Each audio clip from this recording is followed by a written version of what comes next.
जरा सोचो, पूरी दुनिया की लड़कियां तुम्हारे पीछे लट्टू हो जाएं और तुम्हारे अंदर कितनी पावर है ये तुम खुद भी नहीं जानते। कुछ ऐसा ही होता है हमारी आज की कहानी में। कहानी की शुरुआत एक बेतहाशा बदसूरत शख्स से हुई जिसका नाम मोरो था। मोरो जादू और रहस्यों से भरी ऐसी दुनिया में रहता था जहां लोगों का जन्म खास शक्तियों के साथ होता था और वो लोग उन्हें सेवियर्स कहते थे। ये लोग एक स्पेशल स्कूल में जाते थे जहां उन्हें सिखाया जाता था कि कैसे वो इन शक्तियों का इस्तेमाल सही दिशा में कर सकते हैं और कैसे वो उन सुपर नेचुरल मॉन्स्टर से लड़े जो पूरी दुनिया को मिटाने की धमकी देते हैं। दरअसल ज्यादातर स्टूडेंट तो जादूगर बनते थे जो जादू इस्तेमाल करते थे, या तो वॉरियर जो हथियार चलाते थे, और ये डिपेंड करता है कि उनकी पिछली जिंदगी क्या रही थी। मगर मोरो जो कि एक अनाथ था, वो इस भीड़ में इन सबसे ही अलग इंसान था। उसकी खास बात ये थी कि वो दोनों तरह की क्षमताओं का इस्तेमाल एक साथ कर सकता था, जो कि उसे इस धरती का सबसे यूनिक और शायद सबसे ताकतवर इंसान बनाती है। अपनी यादें वापस मिलने से पहले वो बस एक बेकार सा घोंचू इंसान था जो अपने स्कूल के पहले दिन ही क्लास में सो गया। इस दौरान उसने एक सपना देखा जहां वो मास्टर एक स्पोर्ट्समैन था जो कि अपनी बहन पर फिदा है। सपने में उसने अपनी बहन के लिए अकेले ही एक बहुत बड़ी सेना को हरा दिया और वो उसे प्यार का नजराना देने ही वाला था। तभी अचानक एक गुलाबी बालों वाली लड़की सैत्सुकी, जो कि निहायत ही बदतमीज और अड़ियल किस्म की लड़की थी, उसने अपना सर मोरो के सर पर मारकर उसे जगा दिया। मोरो ने जब अपना सर उठाया तो सैत्सुकी के चेहरे में उसे अपने सपने वाली लड़की की झलक दिखी, जिसे वो तुरंत ही उसे पिछले जन्म के नाम से पुकारने लगा। और ये क्या, ये सुनते ही सैत्सुकी की आंखों में आंसू आ गए क्योंकि उसे भी अपना पिछला जीवन याद था। वो मोरो को भैया कहकर उसे गले लगाने लगी, भैया। मगर मोरो ने बताया कि वो उसे नहीं जानता क्योंकि उसे अपने पिछले जन्म का कुछ भी अच्छे से याद ही नहीं है। उसी वक्त उन्होंने देखा कि एक लड़की जिसका नाम शीजू है फर्श पर बेहोश पड़ी थी। शायद उसने लंच में छोले भटूरे के साथ लस्सी पी ली थी। वो दोनों उसकी तरफ भाग कर गए, मगर तभी शीजू ने होश संभाला और सामने खड़े मोरो में अपने पिछले जन्म के पति को देखकर वो उसे चूमने लगी। ये देखकर सैत्सुकी जलकर भुट्टा हो गई। उसने उन दोनों को अलग किया और शीजू पर बुरी तरह से भड़कने लगी। इस पर शीजू ने उससे पूछा कि तुम्हें इतनी टेंशन क्यों हो रही है, मैं चाहे इसे किस्सी दूं या कुछ भी करूं, तुम्हें क्या। इसके जवाब में सैत्सुकी कहती है कि मैं मोरो से तुमसे कहीं ज्यादा प्यार करती हूँ, समझी, और वैसे भी परिवार तो पहले आता है ना कि तुम। खैर इसके बाद वो सब अपनी क्लास में पहुंचे जहां सभी को अपना इंट्रोडक्शन देना था। सैत्सुकी जो लेवल 100 की एक्सट्रोवर्ट है, उसने ऐलान कर दिया कि वो सबकी दोस्त बनेगी और साथ ही उसे स्कूल का सबसे ताकतवर इंसान भी बनना है, इसलिए सब उसका साथ दे।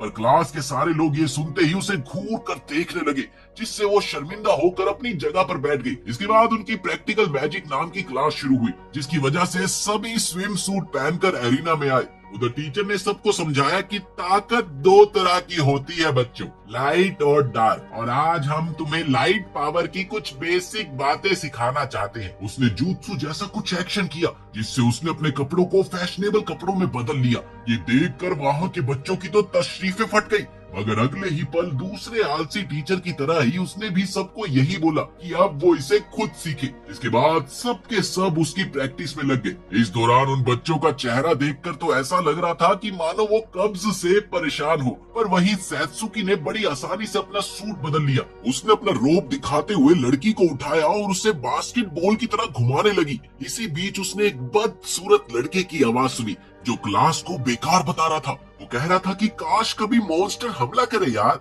जिससे एक दो शहर बर्बाद हो जाए, ताकि उसके जैसे ताकतवर फाइटर को फ्रंट लाइन पर लड़ाई करने का मौका मिल पाए। ये सुनकर सैत्सुकी आग बबूला हो गई। हीरो बनने की कोशिश में वो उस बदसूरत इंसान के पास गई और उसे इंसानियत का पाठ पढ़ाने लगी। उसने उसकी इतनी बेइज्जती की कि वो लड़का भड़क गया और उसने गुस्से में फौरन अपना सूट बैटल सूट में बदल लिया और फिर लड़ने को तैयार हो गया। ये सब देखकर टीचर ने उन्हें रोकने की कोशिश की, पर वो तो सकुरा से भी ज्यादा बेकार निकला और इसके साथ ही दोनों की लड़ाई शुरू हो गई। दोनों ने अपने डॉग टैग्स निकाले जो कि एक हथियार में बदल गए। इधर सैत्सुकी अपनी तलवार संभालते हुए उस बदसूरत लड़के पर टूट पड़ी और वहीं वो लड़का अपनी तेज रफ्तार वाली कुल्हाड़ी चलाकर उसके हर वार को रोक रहा था। इस दौरान सैत्सुकी ने दोबारा हमला करने की कोशिश की, मगर उसकी तलवार छूट गई, जिस पर चिमकांदी से लड़के ने कहा, अरे अपनी तलवार उठा ले और जैसे ही उसने पीठ घुमाई, उसने उसकी पीठ पर वार करके उसके सूट को फाड़ दिया, जिसके बाद सैत्सुकी जमीन पर गिर पड़ी और रोने लगी। इसी बीच मोरो दौड़कर उसके पास आया और उसने अपने ओवरकोट से उसे ढक दिया।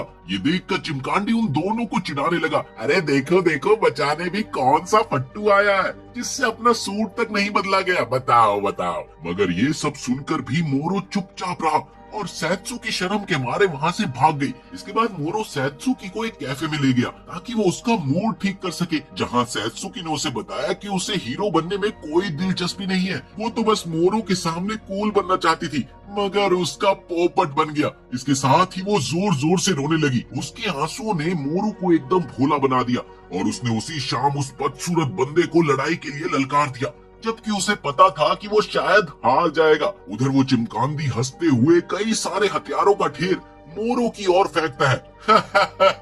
जो भी पसंद हो उठा लो मेरे दोस्त। मोरो ने तलवार ली और वहीं उस चिमकांदी ने अपनी कुल्हाड़ी चुनी। इसके साथ ही वो मोरो पर टूट पड़ा और पहले ही वार में उसे हवा में उछाल दिया, लेकिन मोरो फिर से उठ खड़ा हुआ। वो समझ गया था कि उसे उसकी रफ्तार का अंदाजा भी नहीं हो पा रहा है। इतने में वो बदसूरत आदमी फ्लैश की तरह गायब होकर मोरो के पीछे आ गया और उसने मोरो के ऊपर एक जबरदस्त वार किया और मोरो ने उसे किसी तरह से ब्लॉक कर दिया और वो जमीन पर गिर पड़ा। वो दोबारा उठ खड़ा हुआ और उससे लड़ने लगा, मगर दूसरी ओर चिमकांदी उसके सारे वार को आसानी से रोकता गया और फिर पलट वार करके मोरो की तलवार को चकनाचूर कर दिया। लेकिन अपना हीरो मोरो फिर भी हार न मानते हुए टूटी तलवार से उस पर झपट पड़ा। कई बार धराशायी होने के बाद भी मोरो उठता रहा, मगर इस बार चिमकांदी ने उसका हथियार भी छीन लिया और जैसे ही मोरो वापस तलवार उठाने झुका, वो सामने आकर उसकी तलवार पर अपना कदम रख देता है और आखिरी वार करने को तैयार हो जाता है। इतने में मोरो को अपने मास्टर स्पोर्ट्समैन वाले जीवन की कुछ झलकियां दिखने लगी। वो याद करने लगा कि सैत्सुकी से उसने वादा किया था कि वो कभी नहीं हारेगा। इसी बीच मोरो की नजर पास खड़ी सैत्सुकी और सीजू पर गई, जो कि वहाँ उसे चीयर करने आई थी। सैत्सुकी जोर से चिल्लाकर कहती है, अगर तुम जीते तो मैं तुम्हें फ्रेंच किस दूंगी। अब एक नॉर्मल चुम्मी के लालच में तो मोरो भगवान से भी लड़ जाए, यहाँ तो फ्रेंच किस की बात थी भाई, फ्रेंच किस की। बस फिर क्या था, उसने अचानक अपना डॉग टैग थामा और उसे एक तेज तरार तलवार में बदल दिया और अगले ही पल चिमकांदी के वारों को डॉज करता हुआ वो अपनी गजब की तेजी के साथ चिमकांदी पर टूट पड़ा। अब इधर चिमकांडी अपनी लाख कोशिशों के बाद भी मोरो के वारों से बच नहीं पाया कि तभी अचानक उन दोनों के हथियार आपस में टकरा गए, जहां मोरो उसकी कुल्हाड़ी को तोड़ देता है। ये वार इतना खतरनाक था कि एक तरफ चिमकांडी तो धक्का खाकर जमीन पर लेट गया, वहीं दूसरी ओर मोरो भी लड़खड़ाकर इस हैरानी के साथ गिर गया कि आखिर इतना बेकार सा बंदा जीत कैसे गया भाई। इधर सैत्सुकी बिना किसी परवाह के भाग कर आती है और मोरो को जोर से गले लगा लेती है। थोड़ी ही देर में मोरो की आंख खुली, जहां उसने पाया कि एक लड़की उसके ऊपर झुकी हुई है और अगले ही पल वो उसे चुम्मा देती है और उसे चूमकर जल्दी से प्रिंसिपल के पीछे छिप जाती है। अब प्रिंसिपल उसे बताती है कि इस लड़की ने उसकी खोई हुई एनर्जी को वापस भर दिया है। इधर मोरो को डर लगता है कि कहीं पुलिस वगैरह ना आ जाए। इस पर प्रिंसिपल उसे ये भरोसा दिलाती है कि उन्हें ये बात कभी नहीं पता चलेगी, इसलिए टेंशन लेने की कोई जरूरत ही नहीं है। कि तभी उसकी नजर सैत्सुकी पर गई, जो पास में ही बंदी रो रही थी। दरअसल प्रिंसिपल ने इस डर से बांध रखा था ताकि वो कोई कांड न कर दे। उधर प्रिंसिपल मोरो से कुछ जरूरी बात करना चाहती है, लेकिन मोरो का ध्यान तो उन दो बड़े बड़े खतरनाक चीजों पर ही अटका होता है। खैर प्रिंसिपल उसे ये समझाती है कि तुम सबसे अलग हो, इस दुनिया में केवल तुम ही हो जो अपने पिछले 2 जन्मों की याददाश्त भी समेट कर रख सकते हो। इस पर मोरो कहता है कि अरे घंटा, इस जिंदगी का तो कुछ ढंग से याद नहीं रहता, बड़ी आई 2 जन्मों की याददाश्त वाली। प्रिंसिपल उसे बताती है कि फाइट के लास्ट में उसे एक अजीब सी एनर्जी महसूस हुई, जिससे साफ पता चलता है कि वो थर्ड टाइमर है। Third timer? अब ये क्या बवासीर है, मोरो को कुछ भी समझ नहीं आता और प्रिंसिपल के अगले आदेश के साथ ही वो अपनी बेवकूफ बहन को लेकर डॉम चला गया। अगले दिन क्लास में एक लड़का आता है जिसने मोरो और सीजू को अपने साथ चलने को कहा। इसी दौरान वो उन्हें छत पर ले गया, जहाँ उसने सब सबसे पहले तो अपने छोटे भाई चिमगांडी की करतूतों के लिए माफी मांगी। उन्हें बताता है कि उसने मोरो की काबिलियत देखी हुई है, इसीलिए वो चाहता है कि मोरो खतरनाक मॉन्स्टर से लड़ने वाले उनके स्पेशल ग्रुप में शामिल हो जाए। वो ये भी बताता है कि ये ग्रुप महीने में सिर्फ एक बार ही लड़ाई करता है और ये बहुत जोखिम भरा होता है और कुछ लोग तो इसमें अपनी जान भी गंवा चुके हैं। वहीं ग्रुप ज्वाइन करने के कुछ फायदे भी हैं मेरे दोस्त। उन्हें स्कॉलरशिप मिलेगी। क्या स्कॉलरशिप? पैसे की बात सुनते ही मोरो लालच में आ गया और अगले ही पल उसने ग्रुप ज्वाइन करने के लिए हामी भर दी। अब उधर शीजू भी ग्रुप में शामिल होने की बात कहती है, जिस पर वो उसे भी रिजर्व के तौर पर रख लेता है। अब इधर सैत्सुकी जो सारी बातें सुन रही थी भागकर छत पर आ गई और गिड़गिड़ाकर इस ग्रुप में शामिल होने की गुजारिश करने लगी। प्लीज मुझे भी ले लो, प्लीज मुझे भी इस ग्रुप में ले लो। जिस पर वो लड़का कहता है कि पहले तो मैं ये जानता नहीं हूँ कि तुम हो कौन, और दूसरी बात ये कि जिस हिसाब के तुम्हारे लक्षण है ना, तुम तो रिजर्व लायक भी नहीं हो, समझी? एक काम करो बेटा, तुम जाकर ना टिकटॉक पर वीडियोस बनाओ। चलो चलो चलो, जाओ जाओ जाओ। इसके बाद उस लड़के ने मोरो और शीजू को अपने ग्रुप से मिलवाया, जो कि नर्सरी क्लास के बच्चों की तरह कोई शपथ पढ़ रहे थे। इसके बाद वो सभी प्रैक्टिस करने में लग गए, जहां उन्होंने मोरो को इतना थका दिया कि वो थकान से चूर चूर हो गया। देर शाम वापस लौटते वक्त वो बड़बड़ाता है कि मैं कितना थक गया हूँ यार, अगर एक बियर मिल जाए ना तो सब कुछ सेट हो जाएगा। तभी वहाँ सैत्सुकी भी आ जाती है और वो उनसे पूछने लगती है, अरे इतना टाइम कहाँ लगा दिया तुमने? तुम्हें पता भी है मैं कितनी देर से तुम्हारा इंतजार कर रही हूँ। दरअसल उसने शहर का सबसे सस्ता रेस्टोरेंट ढूंढ लिया था, जहां वो मोरो को डिनर के लिए बुलाती है, मगर शीजू से डांटते हुए कहती है, ज्यादा ना बकवास करने की जरूरत नहीं है, हम लोग पहले ही बहुत थक चुके हैं, समझी? इधर मोरो का मन तो जाना चाहता था, पर सीजू बार बार सैत्सुकी को झिड़क देती। वो कहती है कि हम लोग काम धंधे वाले लोग हैं यार, इसकी तरह कोई फ्री लोडर नहीं है। ये सुनते ही सैत्सुकी एक पागल आशिक की तरह मोरो से बस इतना पूछती है कि क्या कम से कम हम ब्रेक टाइम में भी साथ नहीं रह सकते? जिसके जवाब में मोरो कुछ हिचकिचाता है, क्योंकि इज्जत का इतना भजिया पाव बनने के बाद सैत्सुकी शर्मिंदगी से वहाँ से भाग जाती है। उधर मोरो शीजू को डांटता है कि आखिर वो इतना टोकती क्यों है। इसके बाद वो सैत्सुकी के पीछे भागता है, जहां वो उसे रोता हुआ पाता है। वो उसे ये दिलासा देता है कि कल ब्रेक में वो उसके साथ जरूर रहेगा। वहीं अगले दिन सैत्सुकी शीजू को मॉल ले गई ताकि वो मिलकर मोरो के लिए कोई गिफ्ट खरीद सके, मगर काफी दुकानों पर घूमने के बाद भी सैत्सुकी को कुछ भी पसंद ही नहीं आया और वो दोनों बाहर आकर कुछ मीठा खाने लगती है। तभी अचानक आसमान पूरी तरह से काला हो गया और पानी से एक बहुत बड़ा सांप की तरह दिखने वाला मॉन्स्टर निकला, जिसे देखते ही सबकी हवा टाइट हो गई और सब लोग घबराकर इधर उधर भागने लग गए।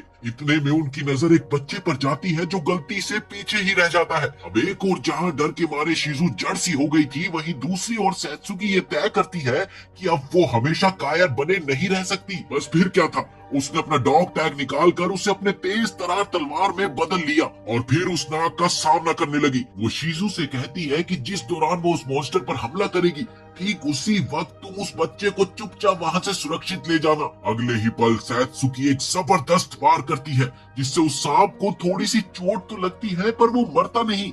इधर जैसे ही सांप पलटकर वार करने ही वाला होता है कि इतने में शीजू लौटती है और अपना स्पेशल बर्फीला जादू चलाकर सांप पर वार करती है। इसके बाद वो दोनों मिलकर लड़ने का सोचती है और उस सांप को किसी तरह से मॉल के अंदर ले जाती है। एक तरफ जहां शीजू और ज्यादा आइस बीम चलाती है, वहीं दूसरी तरफ सैत्सुकी अपनी तलवार से ही वार करने में लगी रही। फिर एक समय में जब उन्हें ऐसा लग रहा था कि वो लोग जीत चुके हैं, तभी जमीन से और भी बहुत सारे सांप निकल कर आते हैं। इसी दौरान उन्हें ये पता चलता है कि ये कोई आम सांप नहीं है, बल्कि एक हाइड्रा है, हाइड्रा।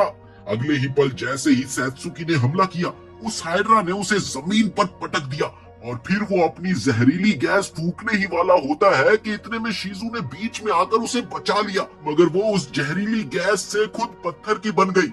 उधर मोरो स्पेशल फोर्स ग्रुप से कहता है कि उन्हें लड़कियों को बचाना चाहिए, जिस पर वो ऐसा करने से साफ मना कर देते हैं। उनका मानना था कि 9 सिरों वाले हाइड्रा से लड़ने के लिए सैकड़ों लड़ाके चाहिए। इधर मोरू को अपने माँ बाप की याद आती है जब वो उन्हें अस्पताल में नहीं बचा पाया था, जिसके बाद वो बड़े कॉन्फिडेंस से कहता है कि वो अब किसी को भी नहीं खोएगा। इसके साथ ही वो उन्हें कायर कह के वहाँ से अकेले ही निकल जाता है। उधर मॉल में सैत्सुकी सीजू के पत्थर बने शरीर को पकड़े बैठी थी। इसी दौरान हाइड्रा अपनी जीभ से सैत्सुकी को चाटता है और अगले ही पल वो उसे निगलने ही वाला था कि तभी मोरो वहाँ पर पहुँच गया और उसने एक ही झटके में उसकी जीभ काट दी और फिर वो हाइड्रा की आंखों में तलवार घोंप देता है। लगातार वार करने के बाद भी हाइड्रा को कुछ नहीं होता और वो मोरो पर हावी रहता है। लेकिन अपना हीरो भी ऐसे आसानी से हार मानने वालों में से नहीं था।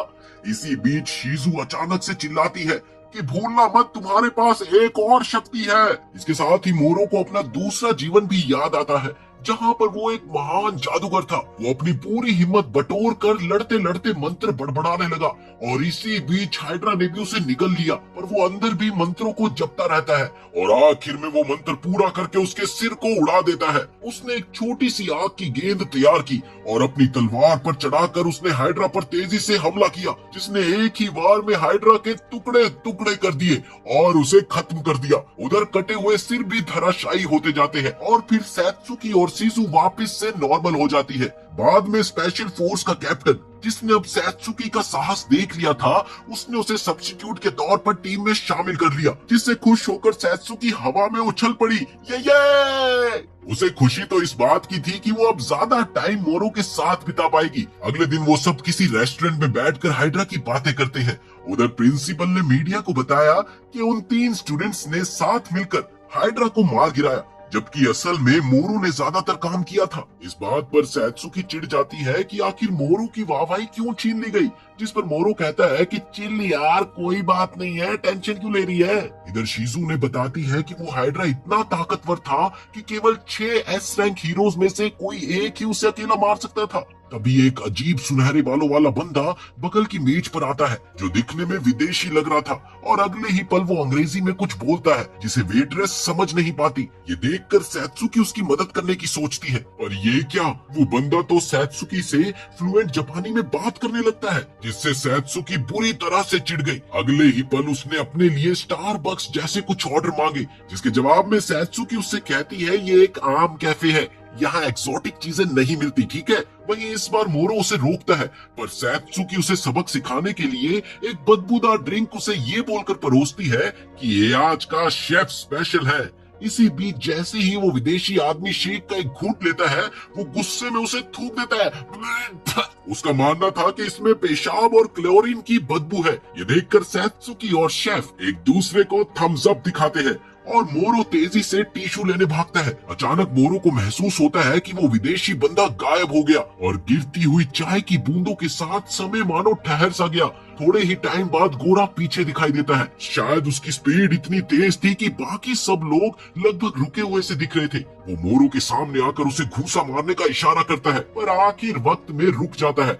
उसने बातों बातों में मोरो से पूछा कि क्या वो वाकई हिल नहीं पा रहा था या उसने हिलना ही नहीं चाहा। इसके जवाब में मोरो कहता है कि जैसे तुम्हें ठीक लगे। ये सुनते ही गोरा निराश होकर चला जाता है, जबकि यहाँ खड़े सभी लोग बस यही सोच रहे होते हैं कि आखिर ये उनके साथ हुआ क्या। इसी बीच शीजू पहचानती है, अरे ये तो एडमंड है, इंग्लैंड की स्पेशल फोर्स का लीडर और एक एस रैंक हीरो। लगता है कि हाइड्रा की घटना की खबर दुनिया भर में फैल गई है और सारे एस रैंक सब मोरो में दिलचस्पी ले रहे हैं। अगले दिन ट्रेनिंग के लिए जाते वक्त मोरो, सैत्सुकी और शीजू उस लॉली से मिलते हैं जिसने पहले मोरो को चूमा था। वो अपना नाम माया बताती है। आगे वो ये भी बताती है कि दरअसल वो प्रिंसिपल की रिश्तेदार है और उसे शक्तियां बचपन में ही मिल गई थी, इसलिए वो नॉर्मल क्लास में नहीं आ सकती। शीजू इस बात को जानती थी। मोरो के पूछने पर शीजू बताती है कि उसके बड़े भाई स्कूल के चेयरमैन हैं, इसलिए उसे ये सब कुछ पता है। इसके बाद वो सब एक और बेकार प्रैक्टिकल क्लास में जाते हैं, जहां फर्स्ट ईयर और सेकंड ईयर एक साथ थे। एक सेकंड ईयर का लड़का कामी, जो स्पेशल फोर्स का सदस्य भी है, बच्चों जैसी हरकतें करने लगता है। उसे ये बिल्कुल अच्छा नहीं लग रहा था कि आखिर मोरो को इतनी शोहरत क्यों मिल रही है।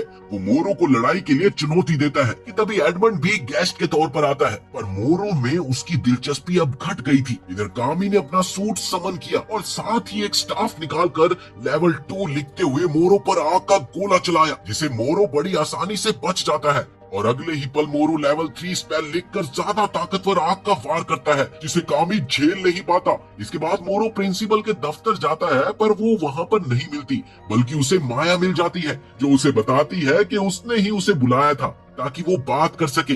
वो पूछती है कि क्या वो शीजू और उसके भाई के बारे में कुछ जानना चाहता है। साथ ही वो बताती है कि शीजू के दादा ने काले धन से स्कूल को फंड किया था और उसका परिवार यहाँ तमाम ऊंचे पदों पर कब्जा किए हुए है। शीजू का भाई बहुत ही ज्यादा एम्बिशियस है और वो शीजू को सिर्फ एक मोहरे की तरह इस्तेमाल कर रहा है। इसके बाद में जब मोरो बाहर पार्क में सो रहा था तभी शीजू वहां आ जाती है, उसके बगल में बैठकर उससे निहारती रहती है और फिर उसके साथ ही लेट जाती है। उधर मोरो एक सपना देखता है जहां वो अपने पुराने जीवन में एक बहुत ही ताकतवर जादूगर था जो पलक झपकते ही किसी भी साम्राज्य को बर्फ के किले में बदल सकता था, जबकि शीजू विच ऑफ द नेदरवर्ल्ड थी। दोनों ने मिलकर कई फ्रोजन किंगडम खड़े किए थे। इसी बीच मोरो की आंख खुलती है और वो घबराकर उछल पड़ता है। आइला, ये लड़की कहां से आई? उसने देखा कि शीजू उसके ऊपर लेटी हुई है। वो घबराकर पीछे हटता है और उससे पूछता है कि हाँ जी, ये क्या कर रही है और क्या इरादा है भाई तेरा? ये सुनकर शीजू उसे छेड़ने लगती है। कुछ नहीं कुछ नहीं। इधर देर शाम शीजू ने मोरो को अपने भाई के साथ डिनर पर बुलाया, जहां उसका भाई मोरो से पूछता है कि क्या उसे एस रैंक का बेसिक भी पता है। इसके जवाब में मोरो ना कर देता है। अब वो उसे बताता है कि एक ऐसे मॉन्स्टर को मारना जिसका एक के बाद एक मुकाबला असंभव हो, जैसे मोरू ने हाइड्रा को मारा, तो इसीलिए अब से वो एस रैंक का बंदा है। इस पर मोरू कहता है कि वो अकेला नहीं था, सैत्सुकी और शिजू भी उसके साथ थे, पर भाई को इस चीज की कोई परवाह नहीं थी। वो कहता है कि अगर लड़कियां मान ले कि मोरू ने ये सब कुछ अकेले किया है तो उसे एस रैंक मिल जाएगा। अब ये सुनते ही शिजू विरोध करती है, क्योंकि अगर मोरू एस रैंक बन गया तो उसकी आजादी छिन जाएगी और वो सरकारी हथियार बन जाएगा। इतना सुनते ही उसका भाई उसे चुप करा देता है। चुप। इधर कमरे में आने के बाद शीजू भाई की तरफ से माफी मांगती है। वहीं मोरो देखता है कि उसका कमरा भी बड़ा सूना है। वो कहती है कि उसे अपने मन की सजावट वगैरह करने की इजाजत नहीं है। परिवार वाले उसे दासी की तरह रखते हैं। इसी दौरान उसे अपने पिछले जन्म की भी याद आती है, जहां वो सचमुच एक गुलाम थी जो कि फर्श साफ करती थी और कैदियों की सेवा भी करती थी। वहीं पर उसे छोटा सा नन्हा सा मुन्ना सा मोरू मिला, जो सबसे खतरनाक कैदी था, जिसने उसे जादू सिखाया और वो उससे प्यार करने लगी। अब प्रेजेंट में भी वो उदास थी। वो उसे बालकनी पर ले जाकर नजारा दिखाती है, जहां मोरू को भी वही सपना याद आता है। वो उसे पकड़ना तो चाहता है पर हिम्मत नहीं कर पाता। थोड़ी ही देर में बटलर मोरू को वापसी में उसके मोहल्ले में छोड़ देता है, साथ ही में उसको जोमेटो का ऑर्डर भी पकड़ा देता है। इसी बीच मोरू को यह एहसास होता है जैसे कोई उसका पीछा कर रहा है। वो रुक कर कहता है कि वो लड़ना नहीं चाहता, मगर वो बंदा डॉग टैग फाड़ कर हथियार निकालता है, यानी बात लड़ाई तक पहुंच गई। अब मोरू उसके सारे वारों को चकमा दे देता है, पर इस दौरान जोमेटो वाला खाना बर्बाद हो जाता है। उसे गुस्सा आता है कि उसका फ्री का डिनर तो बर्बाद हो गया, इसीलिए वो भी तलवार समन कर भिड़ जाता है। इसी बीच जब उनके हथियार आपस में टकराते हैं तो उसे दिखाई देता है कि ये तो एक औरत है। वो अपने हथियार को 2 ब्लेडों में बांटकर हमला करती है और साथ ही कहती है कि वो अपने बॉस को दिखा देगी कि मोरू बेकार है, एकदम बेकार। मोरू उसके हमलों को ब्लॉक करता है, पर इसी बीच वो एक हरी सी एनर्जी वार चलाती है। उधर मोरू को दोबारा से अपने दूसरे जीवन की झलक दिखाई देती है और फिर वो विंड स्पेल लिखता है जो उसके हमले को काट कर उसे गिरा देता है। इसके बाद तो वो औरत तुरंत भाग निकलती है। थोड़ी देर में पता चलता है कि एडमंड ने ही अपनी फीमेल बटलर भेजी थी, जो मोरो की ताकत की जांच पड़ताल कर रही थी, पर फिर वो नाराज होकर चली गई। एडमंड कहता है कि मोरो एस रैंक के लिए काबिल ही नहीं है, जिस पर शीजू का भाई कहता है कि मोरो ने हाइड्रा को अकेले मारा है, पर एडमंड मानता है कि शायद 2 लड़कियों ने उसकी मदद की होगी और वो भी काफी ज्यादा ताकतवर है। अगले दिन मोरो अपने डॉम जाता है तो देखता है कि माया वहाँ पर है, जो कहती है कि अगर वो चाहे तो वो अब उसकी रूममेट होगी और उसकी बॉडी पिलो भी। ये सुनते ही मोरो चिल्लाता है कि प्लीज तुम यहाँ से तुरंत निकल जाओ प्लीज,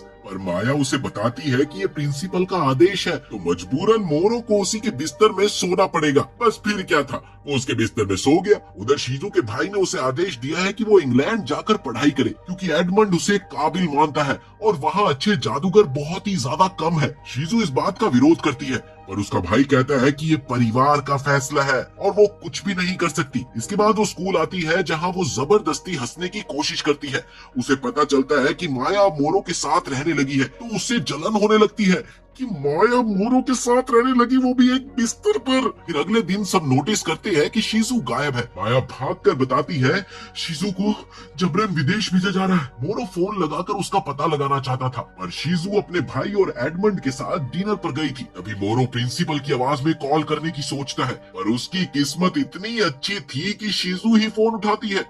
वो झूठ बोलती है कि उसे जुकाम है, मगर मोरो कहता है कि उसे सब कुछ पता है और वो जानता है कि वो इंग्लैंड जा रही है। इस पर शीजू ने कहा ये मेरी मजबूरी है दोस्त। और फिर वो अपने पुराने जन्म के गुलाम वाली हालत याद करके रो पड़ती है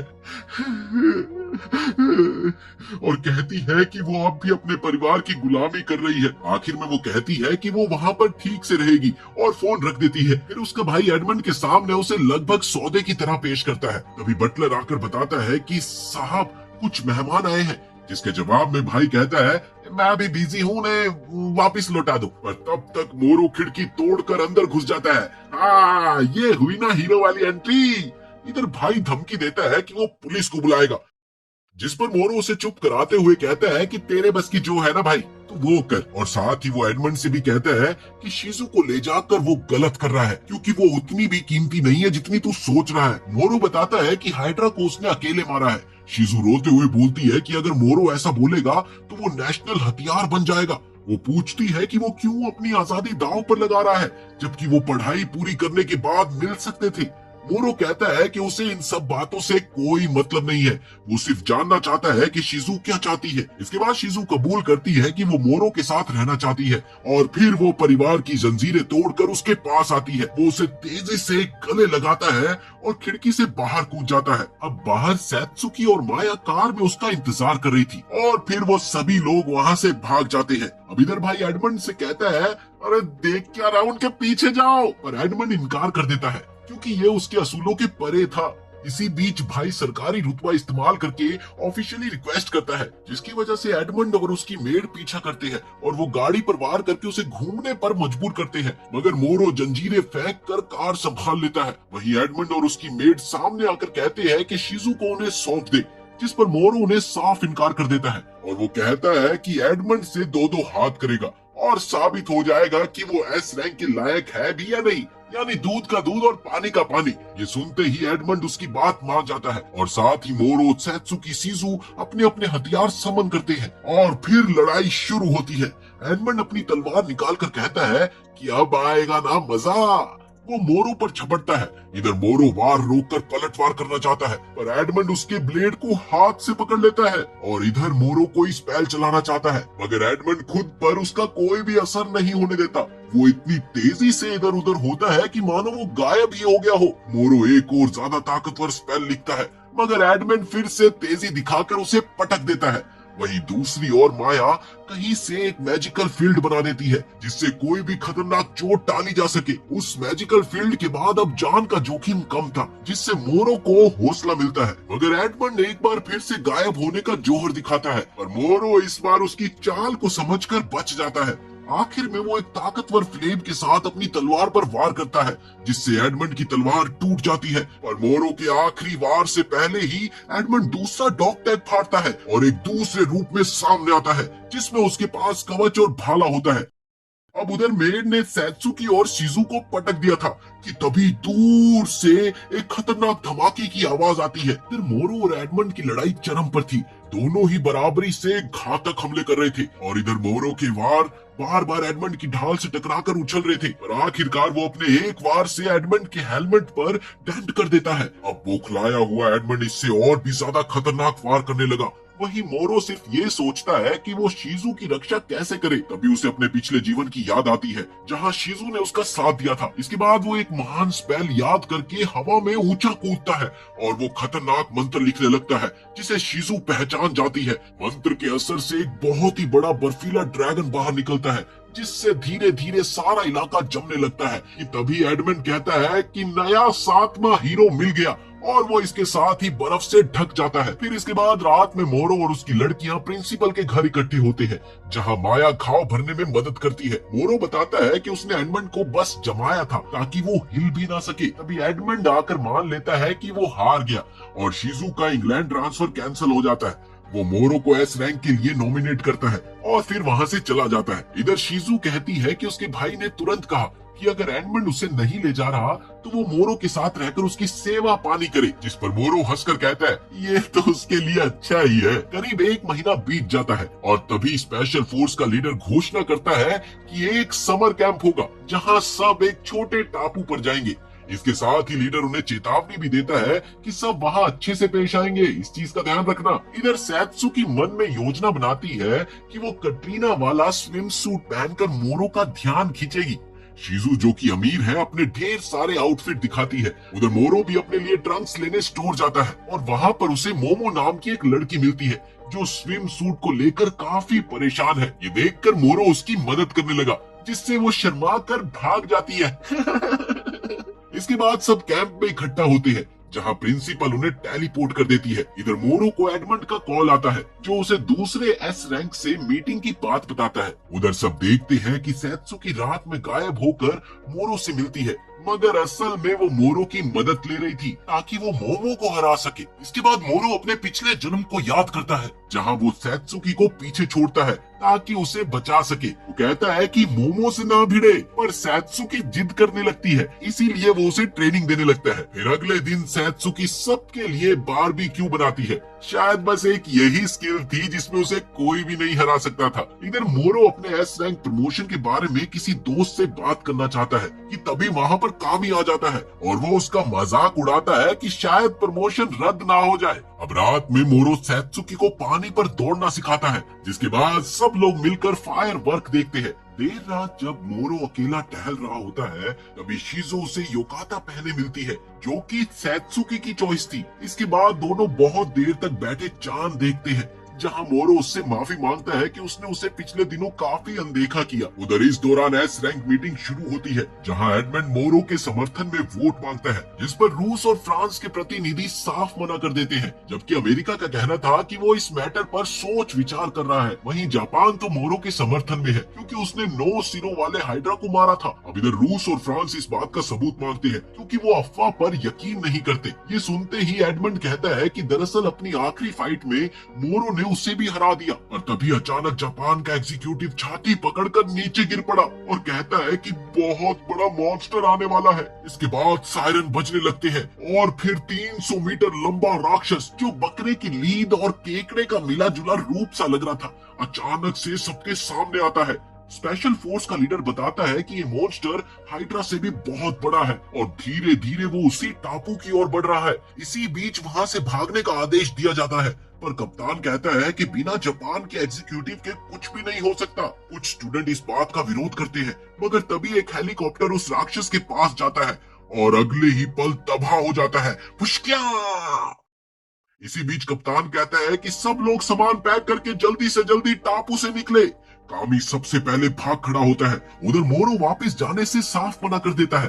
वो कहता है कि वो यहीं पर रुककर उस मॉन्स्टर का सामना करेगा। इतना ही नहीं, वो लड़कियों से कहता है कि वो यहाँ से निकल जाए, मगर इस बार लड़कियों ने उसकी बात नहीं मानी और वो भी उसकी मदद के लिए वहीं पर रुक गई। इधर कप्तान याद करता है कि मोरो ने कहा था कि वो अब अपने साथियों को कभी भी नहीं खोना चाहता, इसीलिए वो भी रुककर लड़ने का फैसला करता है। इसके बाद सभी तलवारें निकालकर एक लय में अपनी शपथ दोहराते हैं। कुछ देर बाद एक बहुत बड़ा मॉन्स्टर किनारे पर दिखाई देता है। इधर कप्तान सोचता है कि शायद ये मॉन्स्टर आवाजों की ओर अट्रैक्ट होता हो, इसीलिए ये लाइट हाउस पर जाएगा और तब पीछे से जादूगर उस पर हमला करेंगे। वहीं वॉरियर्स एक ठीक ठाक दूरी से अटैक करेंगे और आखिर में वो और मोरो उसे फिनिश कर देंगे। लेकिन ये सारी प्लानिंग धरी की धरी रह जाती है। दरअसल मॉन्स्टर किनारे से टकराकर ऐसी लहर बनाता है कि बिजली कट जाती है, जिससे कि सायरन नहीं बच पाता और वहीं पर राक्षस रुक जाता है। पर इसी बीच वो कामी बेवकूफी में आतिशबाजी चलाने लगता है। उसको लगता है कि जैसे कोई नया साल आ गया हो। अब ये आवाजें सुनकर मॉन्स्टर उसकी ओर बढ़ता है और उसका खौफनाक चेहरा देखकर कामी फिर से रफू चक्कर हो जाता है। इधर शीजू किसी तरह से बर्फीला जादू करके राक्षस की एक टांग जमा देती है। वहीं बाकी लोग मिलकर उस टांग को काट देते हैं, मगर ये क्या, अगले ही पल उसमें से घिनौने कीड़े निकलने लगे, जिन्होंने उन सब पर अटैक कर दिया। अब सब के सब उन कीड़ों से लड़ने लगते हैं और वहीं दूसरी ओर कप्तान बड़े से मॉन्स्टर पर झपटता है। उसे याद आता है कि ट्रेनिंग में वो मोरो से हारा था और तब मोरो ने कहा था कि असली ताकत जज्बे में होती है। इसके बाद कप्तान पूरे जोश से हमला करके राक्षस की दूसरी टांग भी उड़ा देता है। इसी बीच मोरो को अजीब ख्याल आता है कि वो भोजपुरी गाने चला दे ताकि लोग मोटिवेट हो सके, और फिर मोरो का ये दाव बिल्कुल सटीक बैठा। मॉन्स्टर आवाज सुनकर उसकी ओर लपकता है और मोरो काली ज्वाला के साथ अपनी तलवार चलाकर उसका एक बड़ा पंजा काट देता है। इधर बाकी लोग छोटे कीड़ों से निपटने में लगे ही होते हैं कि तभी मोमो बताती है कि उसकी बाई टांग गई, अब बस थड़ पर वार करना होगा। इसी बीच मॉन्स्टर के शरीर से और भी भयानक सिर उग जाते हैं, जिसे देखकर कप्तान समझता है कि उनकी ताकत कम है। वो पीछे हटने की बात कहता है, मगर तभी राक्षस जोर से चीखता है, हाँ! जिससे सभी के कान फटने लगते हैं। इधर मोरो बैरियर बनाने लगता है, मगर खुद भी लड़खड़ा जाता है। इसी दौरान सैत्सुकी को मोरो के कुछ शब्द याद आए। बस फिर क्या था, वो फ्रूट निंजा की तरह उन कीड़ों को काटने लगी। खचाक खचाक खचाक। वही मोमो भागकर मोरो को बताती है कि सैत्सुकी बेकाबू होकर लड़ रही है, और फिर राक्षस उस पर ध्यान देने लगता है, मगर वो खतरे में है। अब मोरो मोमो से कहता है कि तुम जाकर सैत्सुकी को बचाओ, मैं तब तक मॉन्स्टर का ध्यान भटकाने की कोशिश करता हूँ। अगले ही पल वो उसकी पीठ पर चढ़ जाता है और सोचता है कि इसे कैसे मारा जाए। इसी बीच प्लॉट आर्मर के भगवान की कृपा से उसे एक बहुत ही तगड़ा मंत्र याद आता है, जिसके बाद वो तलवार से राक्षस की पीठ पर एक बहुत बड़ा गोला खींचने लगता है। उधर माया एक बैरियर बनाती है बाकी लोगों की उन कीड़ों से रक्षा करने के लिए। वहीं काफी देर से लड़ रही सैत्सुकी थक हार कर गिर जाती है, और तभी मोमो उसे झट से किसी तरह से बैरियर के अंदर खींच लाती है। इधर मॉन्स्टर फिर से एक खतरनाक चीख निकालता है, और मोरो अपने दोस्तों को याद करके और भी ज्यादा मजबूत हो जाता है, और जादू चक्र पूरा करने के बाद अपनी तलवार को गोले के सेंटर में घुसा देता है, और फिर वो मॉन्स्टर एक बहुत बड़े धमाके के साथ वहीं पर खत्म हो जाता है। बूम! इसी दौरान जापान का एग्जीक्यूटिव होश में आ गया और उसने बताया, मोरो ने मॉन्स्टर को हरा दिया। इसके साथ ही अब वो भी ठीक हो गया है। अब इधर फ्रांस और रूस के अधिकारियों को कोई भी शिकायत नहीं है कि मोरो एस रैंक बने, पर एडमंड ये सलाह देता है कि अगर आप चाहते हो तो हम तब तक इंतजार कर सकते हैं जब तक कि वो ग्रेजुएट ना हो जाए। इधर माया सब घायलों को ठीक करती है, वहीं मोरो और सैत्सुकी एक इमोशनल सा पल साझा करते हैं, लेकिन फिर शिजू और बाकी आ जाते हैं और सारा सीन वहीं पर खराब हो जाता है। तेरी की कुछ दिन बाद मोरो को अपने लॉकर में एक लव लेटर मिलता है, जिसमें उसे जिम के पीछे मिलने को कहा गया। पहले तो वो लेटर देखकर घबरा गया और फिर उसने जाने का फैसला कर ही लिया। वहाँ पर उसे एक रूसी लड़की मिलती है जो उससे कहती है कि उसने पहली नजर में ही उससे प्यार कर लिया। इस पर मोरो कहता है कि उन्होंने तो कभी बात भी नहीं की, तो प्यार कैसे? फिर वो लड़की कहती है कि उससे अभी पहली बार देखा ना, तभी तो प्यार हो गया तुम्हें पहली बार देखकर। ये सुनकर मोरो ये सोचता है कि कोई तो है जो उसे फंसा रहा है। ये सुनकर मोरो उसे मना कर देता है, जिससे वो डिप्रेस हो जाती है और आत्महत्या करने की सोचती है। अब ये बात सुनकर मोरो को उस पर दया आ गई, तो उसने उसके आगे दोस्ती का प्रस्ताव रख दिया। इसके बाद वो नई लड़की क्लास में आती है, जहाँ पर सब उसकी तारीफ करते हैं। अरे वो देखना कितनी सुंदर लड़की है, अरे यार सच में बहुत सुंदर है। वो अपना नाम एलेना बताती है। इधर शीजू को वो लड़की अच्छी नहीं लगती। वो मन ही मन सोचने लगती है या तो ये जासूस है या फिर किडनैपर। एलेना खुलकर बताती है कि वो मोरो को बॉयफ्रेंड बनाना चाहती है। अब ये सुनते ही सैत्सुकी भड़क गई। इधर लड़के मोरो को बधाई देते हैं, अरे भाई आपका तो सिस्टम कमाल का है, वाह वाह वाह वाह। क्लास के बाद स्पेशल फोर्स क्लब में सैत्सुकी और मोरो देखते हैं कि दो लोग ट्रेनिंग कर रहे हैं, जहाँ कोई तलवार से तो कोई चेन से वार कर रहा है। इधर मोमो शर्मा कर मोरो से पूछती है कि क्या सच में एलेना ने उसे प्रपोज किया है, जिससे मोरो सोच में पड़ जाता है कि आखिर ये बात फैल कैसे गई। कि तभी वहाँ पर माया भी आ गई और उसने बताया कि ये हॉट न्यूज तो पूरे स्कूल को पता है। उधर प्रिंसिपल कहती है कि मोरो एलेना से अच्छे से पेश आना। उसी शाम मोरो अपने डोम लौटता है तो उसे गेट पर एलेना मिलती है, जो कि सीधा उसे कल डेट पर चलने को कहती है। कि तभी पास में खड़ी सैत्सुकी कहती है कि मोरो अकेला नहीं जाएगा, वो और शीजू भी उसके साथ चलेंगी। मगर शीजू कुछ जरूरी काम का बहाना बनाकर मना कर देती है। अगले दिन एलेना कैट गर्ल की कॉस्ट्यूम पहनकर आती है। अब उस बेचारी को कौन भला बताए, एनीमे में जो दिखाते हैं वो असल दुनिया में सच नहीं होता बहन। लेकिन वो उदास हो जाती है। इधर मोरो उसे संभालता है। इसी बीच सैत्सुकी का कॉल आता है। वो बताती है कि उसे किसी सीनियर की मदद से खाना बनाना पड़ रहा है, इसलिए वो नहीं आ पाएगी। इसके बाद एलेना उसका हाथ थाम कर मैकडॉनल्ड्स जाती है, जहाँ एक बर्गर उसे बिल्कुल बेकार लगता है। वो कहती है, अरे ये भी कोई बर्गर है, इससे अच्छा तो हमारे गुप्ता जी बर्गर बनाते हैं, और वो भी स्कूल के बाहर रेडी लगाते हैं उस पे बर्गर खाना कभी। ये सुनते ही मोरो कहता है कि चलो सही है, अगली बार डेट पर वही चलेंगे, स्वाद का स्वाद और ऊपर से पैसे भी कम लगेंगे। एलेना हैरान होती है कि कहीं मोरो को उस पर शक तो नहीं हो गया। इसके बाद वो फोटो स्टूडियो जाते हैं और फिर आखिर में फिल्म देखने जाते हैं, जहां एलेना उसे हाल में ही नेटफ्लिक्स एंड चिल करने की बात कहती है। उधर शीजू ने एडमंड की मेड को कॉल करके एलेना के बारे में पूछा तो पता चला कि वो एक खूंखार हथियारन है।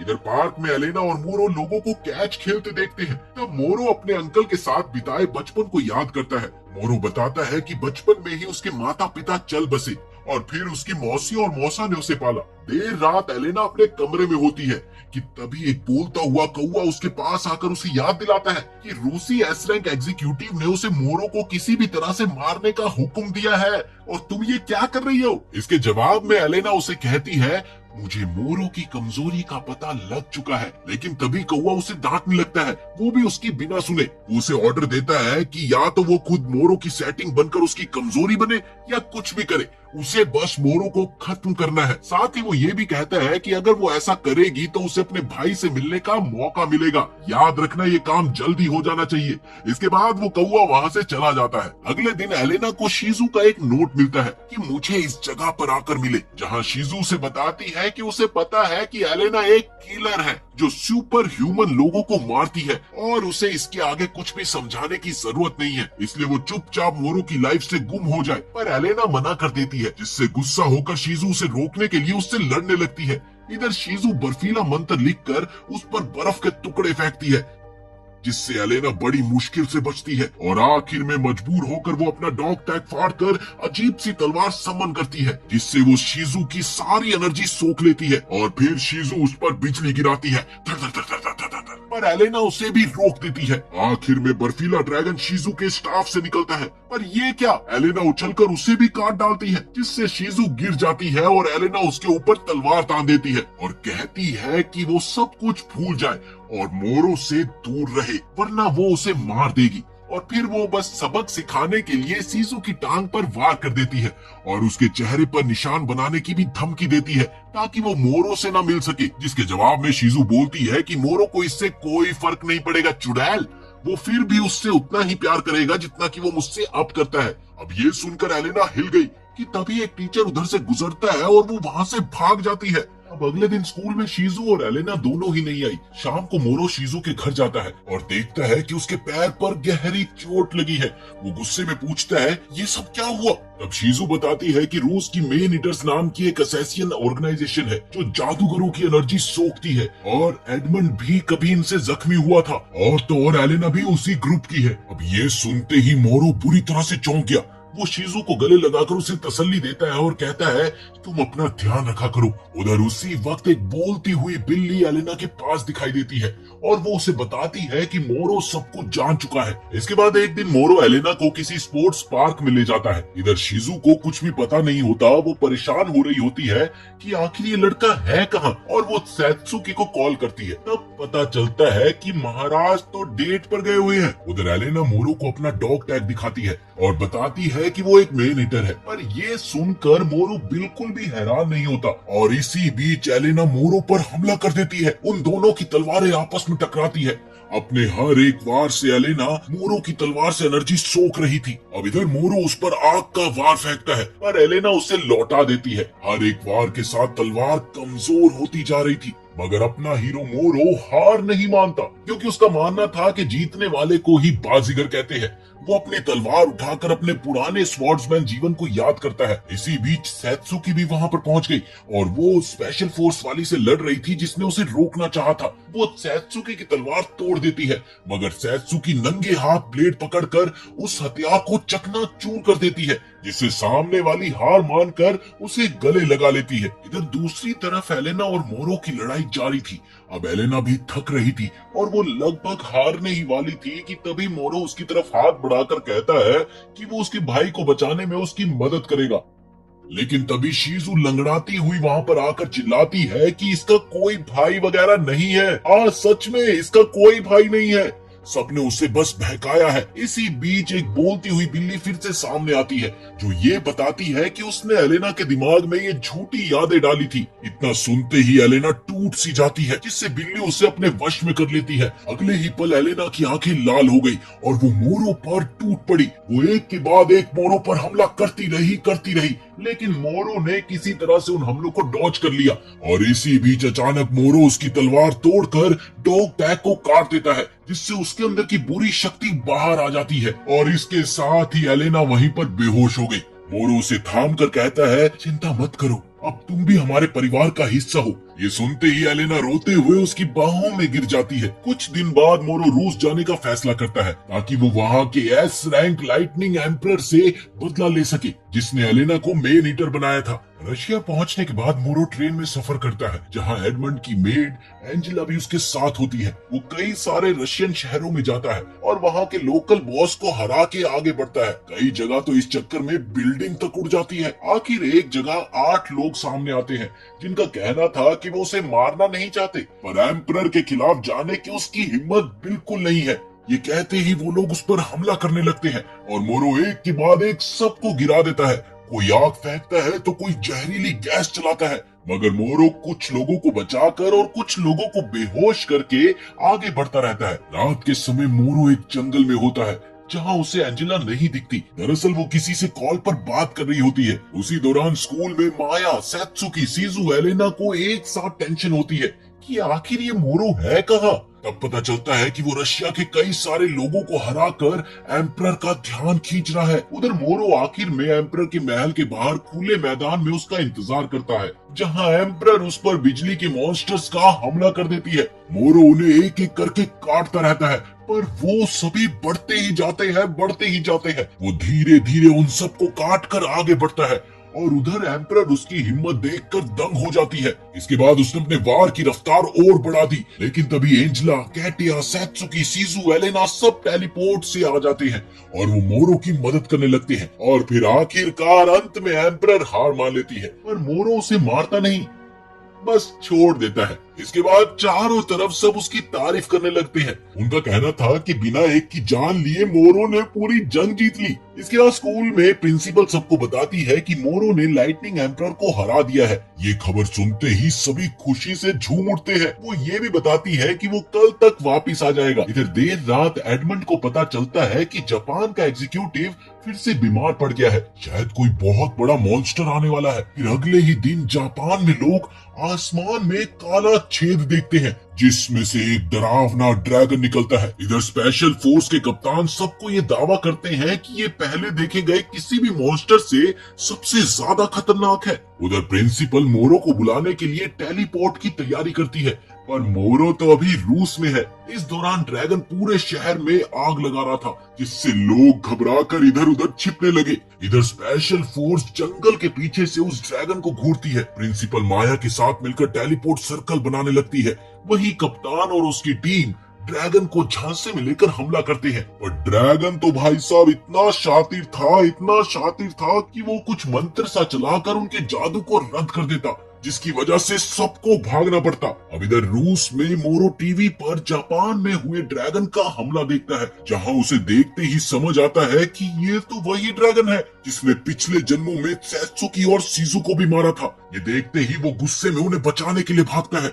इधर स्पेशल फोर्स लड़ती हुई ड्रैगन पर बार बार आग बरसाती है। वहीं दूसरी तरफ माया टेलीपोर्ट बनाती है और इस दौरान ड्रैगन उस पर हमला कर देता है, पर तभी अचानक वहां पर एडमंड आ गया और अपनी ढाल लगाकर वो उसे बचा लेता है। और फिर आखिरकार माया का सर्कल पूरा हुआ और अगले ही पल मोरो और उसकी गैंग वहां पर पहुंच जाती है। उस ड्रैगन को देखकर एंजेला पूछती है कि ये कैसा ड्रैगन है।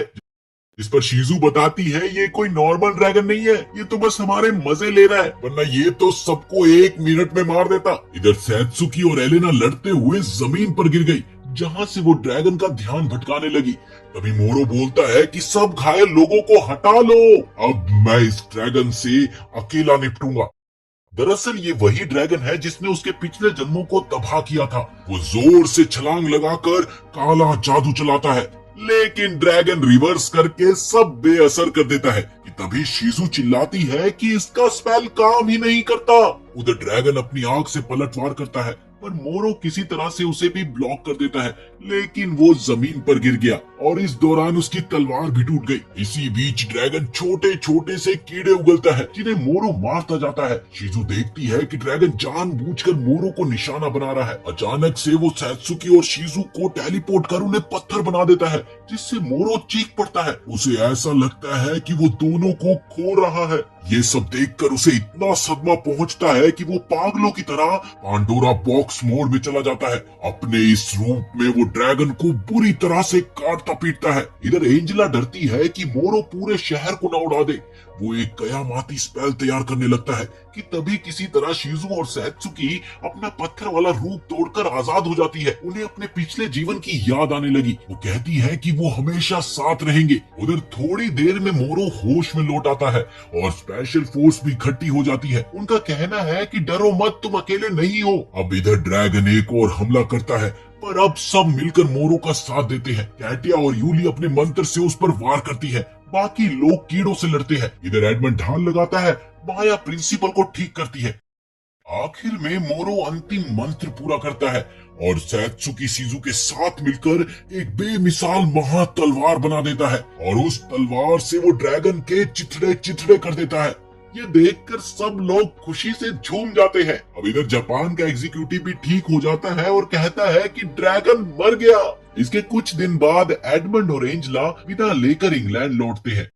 वही मोरो सैत्सुकी से पूछता है कि क्या उसने अपने पिछले जन्मों में इस ड्रैगन को देखा था, जिस पर वो कहती है उसे बस सपने याद है और कुछ भी नहीं। इधर शीजू आकर सैत्सुकी को छेड़ती है, दोनों आपस में झगड़ने लगती है और वही मोरो भी खुश है कि आखिरकार सब कुछ ठीक हो गया। ऐसे और मजेदार एनिमे देखने के लिए हमारे चैनल को सब्सक्राइब कर लो और अगर वीडियो अच्छी लगी हो तो लाइक करना ना भूले। मिलते हैं अगली वीडियो में।